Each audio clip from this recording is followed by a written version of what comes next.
back. So today what we're going to do is one of our Flywheel bolt retainer kits for these barras. So what a basic rundown is, it's just a retainer that sort of encompasses all the bolt heads, and then when you put them on the bolt heads, you tie them all down so it's all secure, and it just avoids the bolts coming loose on these flywheels, because everyone knows that these barras, they're just renowned for throwing up flywheel bolts loose all the time. So we come up with a little kit to avoid the problem. So come over to the bench and we'll show you what we got.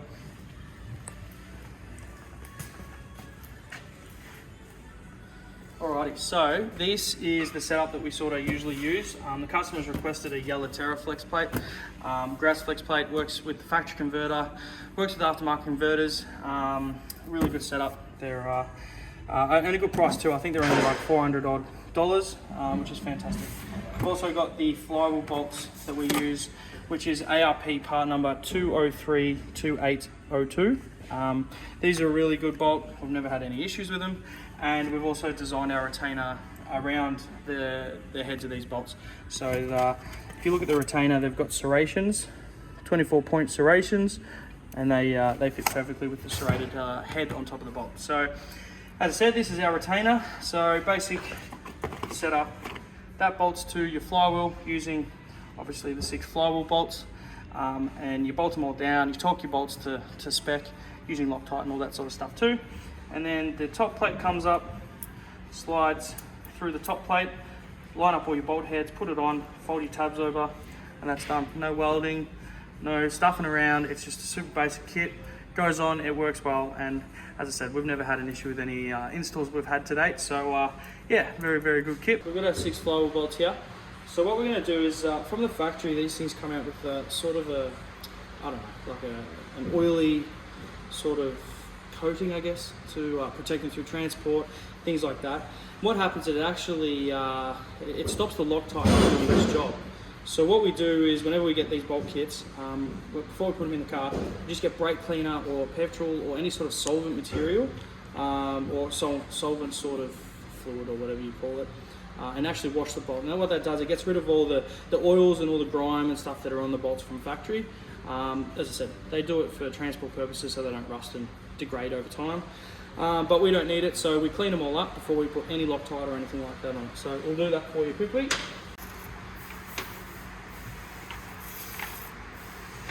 Alrighty, so got our bolts all cleaned up. As I said, just a quick spritz of brake cleaner gets all the grime and the oils and things like that off. Just a quick note, these bolts are the only one that suits our retainers. So we've specifically designed our retainers to suit this head of this bolt. We know they work well in the barras. We know that the bolts, the threads suit the barra crank and all that sort of stuff. So yeah, make sure you only use these ones. The part number for these ones are 2032802. So make sure you get these ones. The other thing to note is they do not suit the factory flex plate. Unfortunately, the thickness of the factory flex plate is quite thin. It's only like 2 or 3 mil. Whereas the aftermarket billet variants, they're like a 10 mil thick flex plate. So unfortunately, these ones are a bit too long for the factory flex plate, but for the aftermarket flex plates, the billet sort of variants and stuff like that, as you can see, it's got a bit of a collar on the top of the bolt here, just underneath the head of it. That is to account for the thickness of the flex plate. So yeah, let's keep that in mind when you go to install them. Alrighty, so we're at the point where we're going to put the bolts actually in the crank. So we just want to talk about how to set up the bolts, or preparing the bolts to go into the crank. We've already cleaned up all the threads, we've cleaned up the face of the crankshaft to make sure there's a nice clean mating surface, so when it's all tightened up it doesn't wobble around and create any vibrations, things like that. So we need to set up the bolt properly, or prepare the bolt properly I should say.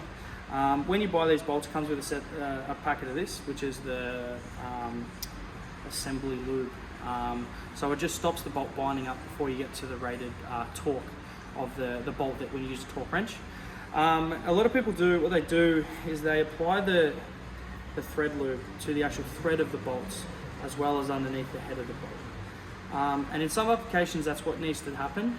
Head studs, main studs, things like that, you do need to apply it to the thread. What we've found in these barras, because there's such a big displacement, the harmonics are in some applications pretty bad, and that's why they do shake their bolts loose sometimes. We don't actually apply the assembly lube to the thread of the bolt, because it can obviously it lubricates the thread and that is indicative of the actual bolt coming back out again. So what we do is we only apply the lube to the, you can see here, actually underneath the bolt. So what that does is, this face here is the face that mates against the flywheel or the flex plate that you're installing at any given time. So what you want that actual face to slide enough until you get to the desired torque. So when people apply it to the thread of the bolt, it's not actually doing anything in this application, that is. So what I do, or what we do here, is we apply it to underneath the head of the bolt. That allows the torque to be transferred to the bolt properly, and then you can get to your required or the recommended torque settings. While also doing that, we also apply red Loctite, and that lubricates the threads enough for the period of time that you're tightening it up, because it stays, I think it stays liquid for however long. I'm not sure the actual working time, but it's long enough for us to get the bolts in, tighten them up to spec, fiddle around a bit and get them in. So yeah, lube underneath the head of the bolt, and then Loctite on the threads of the bolt, all goes in, and we're all happy days.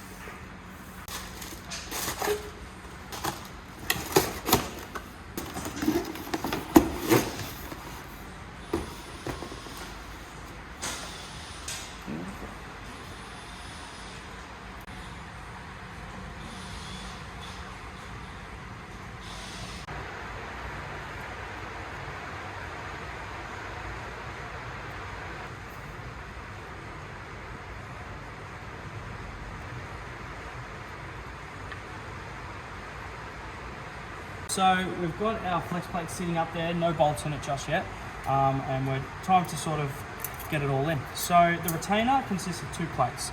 There's one with all the part numbers and stuff on it, and it says number 1, and then there's one got all the part numbers on it, it says number 2. So number 1 goes on first, number 2 goes on second. So pretty basic setup. The first plate, if you go to put it up, you go, oh, that was a fluke. But if you go to put it up and none of the holes line up, and you're like, what the hell's going on? These crankshafts have an offset hole. So the flywheel, so if you look here, you do that, none of the holes line up until you get it to the perfect spot. Bang, all the holes line up. Same as our retainer. So you're just gonna have to spin the retainer around enough until all the bolt holes line up, and then once you do that, we're just gonna loosely put in all the bolts with our fingers.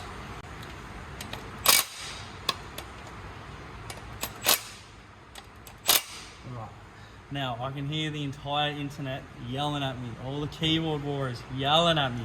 Don't use a rattle gun when you're talking. Yes, I know. But what I do is I get them all snug so the flex plate doesn't jiggle around. Once I get them all snug, then I get the torque wrench, I undo them all, bar 2. So I leave 2 there. So what that does is it holds the flex plate in and it doesn't move, it cannot move. Then I do, obviously, the torque settings in the right sequence. And once I do that, then I undo the last 2, and then when I do the last 2, obviously do them up to spec. So don't think I'm just rattling these things up for no reason. We'll grab our torque wrench, we'll do them up properly, and we'll go from there.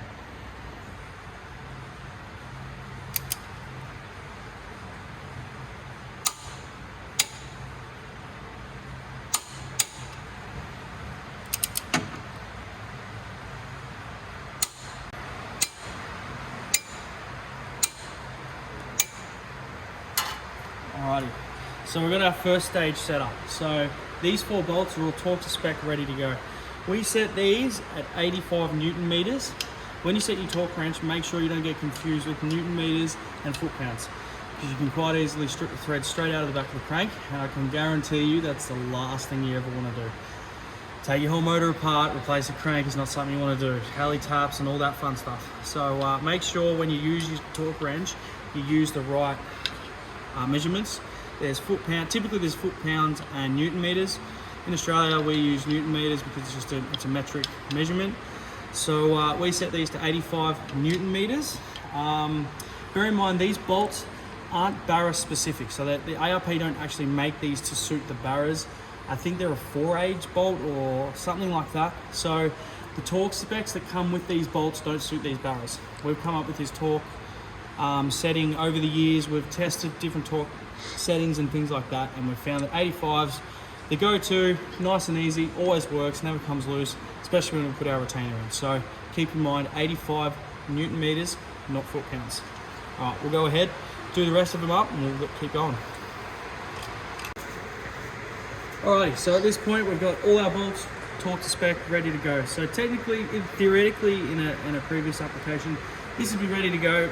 We bolt the box back in and happy days. Obviously, we've got to go ahead and finish our retainer install. But yeah, just clean off all the goo that comes out, because obviously when you tighten them up, all the goo displaces around the head of the bolt. So we'll clean it all up and we'll go ahead with the retainer install. So all our bolts are torqued, ready to go.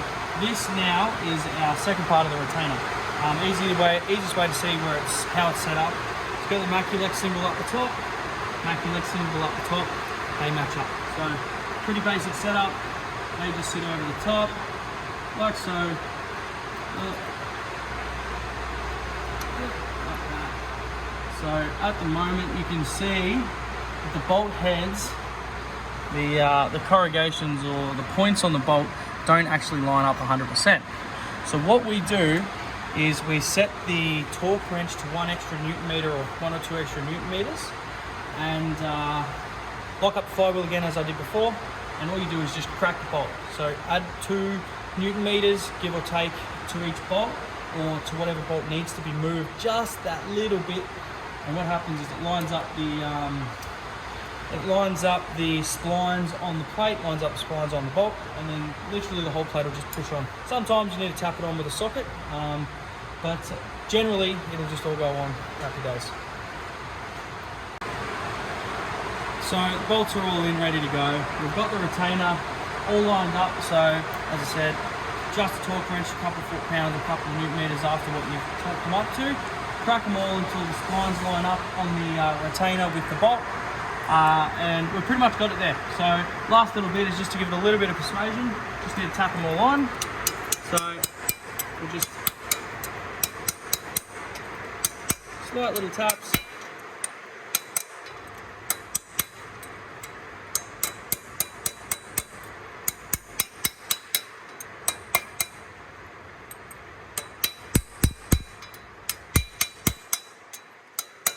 Just like so. So now you can see all the bolt heads actually line up with the splines on the retainer, and that locks that entire section together, so those bolt heads are not going anywhere. Now the last little thing is, you notice on the edge of the retainer here, the bottom retainer actually comes through the top retainer, so that's got a little tab in it. All we do, get a hammer, fold those over. Now, that retainer is locked in and it cannot go anywhere. We designed these as a disposable, non-reusable retainer. If you're careful enough, you can unfold the tabs, get it all off and reuse it. We don't recommend it because these, as I said, we designed it for one-time use. Once they've had a little bit of load on them, they don't become unusable, but we do recommend using a new one for the sake of, I think we sell this for $85 or something. And when you're putting a $2,500 flywheel in, or you've got a nice new built transmission, $85 for a new flywheel retainer to lock all your flywheel bolts in isn't going to break the bank. So yeah, we recommend replacing them after every single time that you put your transmission in, take your flywheel bolt off, whatever. So chuck a new one in and happy days. So hope you guys enjoyed the install. Yeah, we've got a couple things coming up in the new year that we're hoping to release. So yeah, look out for those, and happy modding.